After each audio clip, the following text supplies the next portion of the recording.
আগামীকাল 5 আগস্ট ঘিরে নাশকতার শঙ্কা নেই, স্বরাষ্ট্র উপদেষ্টা। সময় নিউজ 24 ডেস্ক। আগামীকাল মঙ্গলবার 5 আগস্ট জুলাই ঘোষণাপত্র ও জুলাই সনদ ঘোষণা করবে সরকার। এই উপলক্ষে নাশকতার কোনো শঙ্কা নেই বলে জানিয়েছেন স্বরাষ্ট্র উপদেষ্টা lieutenant general of Mohammad Jahangir Alam Chowdhury. সোমবার 4 আগস্ট আইন শৃঙ্খলা সংক্রান্ত কোর কমিটির বৈঠক শেষে তিনি সাংবাদিকদের একথা জানান। স্বরাষ্ট্র উপদেষ্টা বলেন, 5 আগস্ট ঘিরে কোনো ধরনের নাশকতার আশঙ্কা নেই। 3 আগস্ট ঘিরেও এ ধরনের নাশকতার হতে পারে বলে কথা ছড়ানো হয়েছিল, কিন্তু 3 তারিখে যেভাবে সবকিছু ঠিকঠাক মতো হয়েছে, 5 আগস্টেও আইন শৃঙ্খলা পরিস্থিতি স্বাভাবিক থাকবে, ভালো থাকবে। তিনি বলেন, গত 5 আগস্টের পর পুলিশের অনেক লুট হওয়া অস্ত্র এখনো উদ্ধার হয়নি। বিশেষ অভিযানে সেগুলো উদ্ধারের চেষ্টা চলছে। নির্বাচনের আগে আইন শৃঙ্খলা বাহিনীর আরও সদস্য নিয়োগ করা হচ্ছে। প্রশিক্ষণ দেওয়া হবে অনেককে। এই আইন শৃঙ্খলা বাহিনীর সদস্য দিয়েই একটি সুষ্ঠু নির্বাচন করা সম্ভব হবে। স্বরাষ্ট্র উপদেষ্টা আরও বলেন, 8 আগস্ট পর্যন্ত সরকারের যে বিশেষ অভিযান পরিচালনা করার সিদ্ধান্ত ছিল তা চলছে দেশ জুড়ে। বিশেষ সময়ে বিশেষ অভিযানের প্রয়োজন হয়। তিনি বলেন, গোয়েন্দা তথ্যের ভিত্তিতে যেসব রাজনৈতিক দল বেশি ঝুঁকিপূর্ণ তাদের বেশি পুলিশ প্রটেকশন দেওয়া হয়। যে দল সরকারের কাছে প্রটেকশন চায় তাদেরও স্বরাষ্ট্র মন্ত্রণালয় থেকে সহায়তা করা হয়।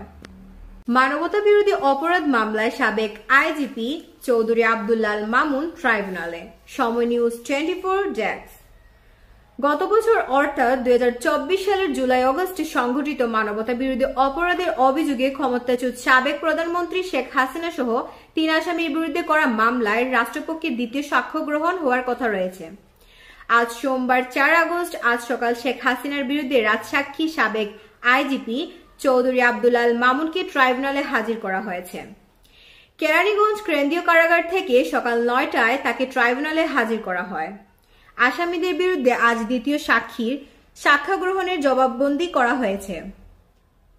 মামলায় দ্বিতীয় সাক্ষীর সাক্ষ্য গ্রহণের দিন পুলিশের সাবেক মহাপরিদর্শক আইজিপি চৌধুরী আব্দুল্লাহ আল মামুনকে আন্তর্জাতিক অপরাধ ট্রাইব্যুনালে আনা হয়। এই মামলায় অন্য 2 আসামি হলেন সাবেক স্বরাষ্ট্রমন্ত্রী আসাদুজ্জামান খান কামাল ও পুলিশের সাবেক মহাপরিদর্শক আইজিপি চৌধুরী আব্দুল্লাহ আল মামুন। এর মধ্যে সম্পূর্ণ তথ্য প্রকাশ করার শর্তে চৌধুরী মামুনের রাজসাক্ষী হওয়ায় আবেদন গ্রহণ করেছে ট্রাইব্যুনাল। এর আগে 10 জুলাই মানবতা বিরোধী অপরাধের মামলায় ক্ষমতাচ্যুত সাবেক প্রধানমন্ত্রী শেখ হাসিনা সহ 3 আসামির বিরুদ্ধে আনুষ্ঠানিক অভিযোগ গঠন করে বিচার শুরুর আদেশ দেন ট্রাইব্যুনাল। একই সঙ্গে এই মামলায় প্রসিকিউশনের সূচনা বক্তব্য উপস্থাপনের জন্য 3 আগস্ট দিন ধার্য করেন আদালত।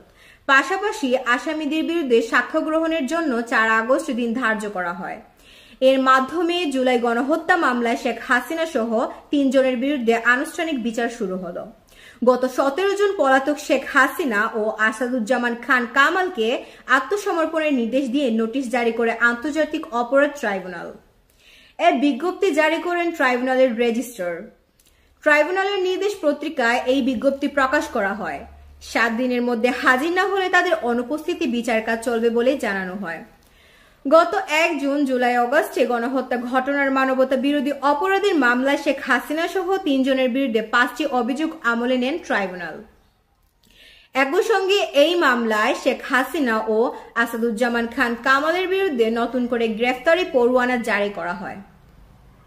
লিওনেল মেসির চোট পাওয়া আবারও দুশ্চিন্তায় ভক্ত সমর্থকরা। সময় নিউজ 24 স্পোর্টস ডেস্ক। লিওনেল মেসির চোট পাওয়া ঘিরে আবারও দুশ্চিন্তায় তার ভক্ত সমর্থকরা। লিগস কাপের দ্বিতীয় ম্যাচে নেক্সকাকার বিপক্ষে খেলতে নেমে রোববার মাত্র 11 মিনিটেই মাঠ ছাড়েন ইন্টার মায়ামির এই আর্জেন্টাইন তারকা। মায়ামির ঘরের মাঠ ফ্লোরিডার ফোর্ট লডারডেলের চ্যাস স্টেডিয়াম অনুষ্ঠিত ম্যাচে হঠাৎ চোট অনুভব করায় বদলি হয়ে মাঠ ছাড়েন মেসি, যার পর থেকেই তার পরবর্তী ম্যাচ খেলা নিয়ে দেখা দিয়েছে অনিশ্চয়তা।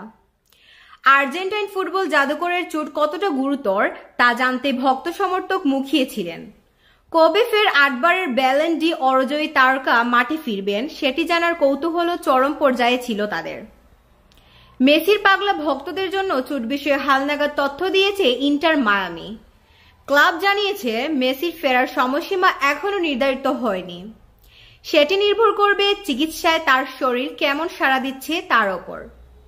এক বিবৃতিতে ক্লাবটি জানায়, গত রাতের লিগ কাপ ম্যাচে ন্যাক্সকাকার বিপক্ষে খেলার সময় মেসি যে পেশির অস্বস্তি অনুভব করেছিলেন তা মূল্যায়নের জন্য চিকিৎসা পরীক্ষা করা হয়েছে। পরীক্ষার ফলাফলে নিশ্চিত হয়েছে তার ডান পায়ে হালকা পেশির চোট রয়েছে। চিকিৎসা ছাড়পত্র তার শরীরের অগ্রগতি ও চিকিৎসায় সারার ওপর নির্ভর করবে। ম্যাচের শুরুতেই বল নিয়ে বক্সে ঢোকার সময় মেসি ন্যাক্সকাকার রাউল সানচেজ ও আলেক্সিস প্যানিয়ার সঙ্গে ধাক্কা খেয়ে পড়ে যান। এরপরই চোট পান। পড়ে যাওয়ার পর হতাশ হয়ে হাত দিয়ে মাঠে আঘাত করেন এবং কয়েক মিনিট পর চিকিৎসকদের সহায়তা নেন। 11 মিনিটে আনুষ্ঠানিকভাবে মাঠ ছেড়ে সরাসরি ড্রেসিং রুমে চলে যান মেসি। ম্যাচ শেষ প্রধান কোচ হাতিয়ার মাচেরানো বলেন, মেসির চোটটি খুব গুরুতর নয় বলে মনে হচ্ছে, কারণ সে তেমন ব্যথা অনুভব করছিল না, বরং কিছুটা অস্বস্তি অনুভব করছিল। ওই ম্যাচে ইন্টার মিয়ামি শেষ মুহূর্তে জর্দি আলভার গোলে 2-2 সমতার ফেরে পরে ট্রাইব্রেকারে 5-4 ব্যবধানে জয় পায়।